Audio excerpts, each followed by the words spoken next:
جو سوال آپ اچھا کہہ رہے ہیں، جواب دے دیں آپ، مجھے پتا آپ کا جواب کیا ہے لیکن دے دیں آپ۔ ڈاکٹر صاحب آپ کا سوال یہ تھا کہ قرآن میں اور حدیث میں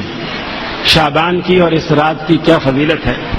تو سچ تو یہ ہے کہ قرآن مجید میں شعبان کی کوئی فضیلت نہیں ہے، یہ فضیلت حدیث میں موجود ہے،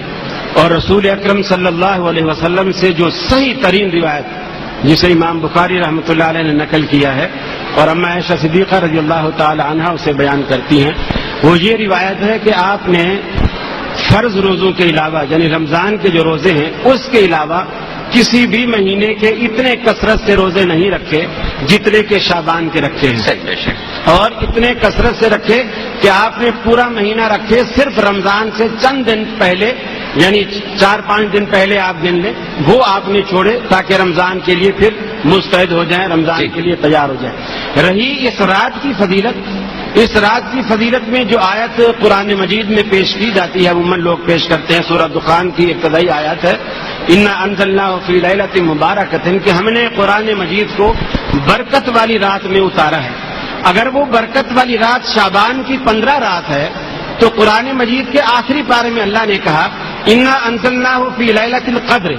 ہم نے قرآن مجید کو لیلۃ القدر میں اتارا ہے، اور یہ بچہ بچہ مسلمانوں کا جانتا ہے کہ لیلۃ القدر شعبان میں نہیں ہوتی، رمضان میں ہوتی ہے، اور وہ بھی رمضان کے آخری عشرے کی طاق راتوں میں کوئی ایک رات ہوتی ہے۔ پھر تیسری جگہ قرآن مجید نے کہا شہر رمضان الذی انزل فیہ القرآن، وہ رمضان ہی کا مہینہ ہے جس میں اللہ نے قرآن کو نازل کیا ہے۔ تو گویا قرآن خود متعین کر رہا ہے کہ جس رات میں قرآن نازل ہوا ہے وہ رات رمضان کے علاوہ کسی مہینے میں نہیں ہے،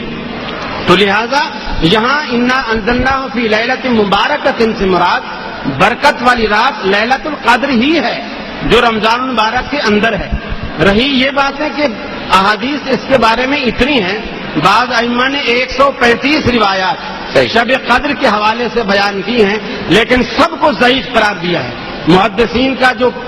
پرکھنے کا پیمانہ ہے، جانچنے کا جو پیمانہ ہے، اس پیمانے پر صحت کے درجے پر ہمارے گئی۔ آپ بقیع قبرستان میں کھڑے ہوئے تھے، اب آپ خود بتائیے ڈاکٹر صاحب، پہلی بات تو یہ کہ امام ترمذی رحمۃ اللہ علیہ نے خود اس روایت کو بیان کرنے کے بعد کہا یہ روایت صحیح نہیں۔ محدث جو بیان کر رہا ہے، جب آپ اس کی بات بیان کر رہے ہو تو اس بات کی حقیقت جو اس نے بتائی ہے وہ بھی بیان کی جانی چاہیے۔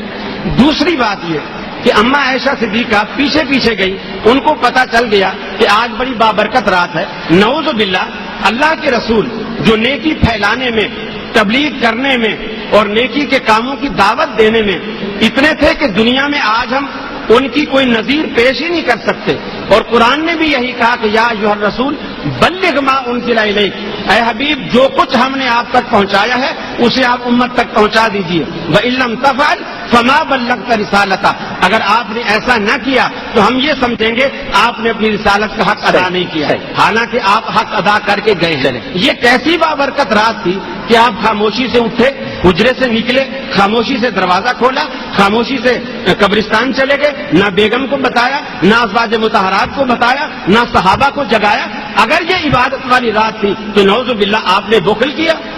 کہ تنہا بھی عبادت کرنے چلے گئے، اور پھر وہ عبادت بھی کیا کی، قبرستان جا کے کھڑے ہو گئے اور واپس آ گئے۔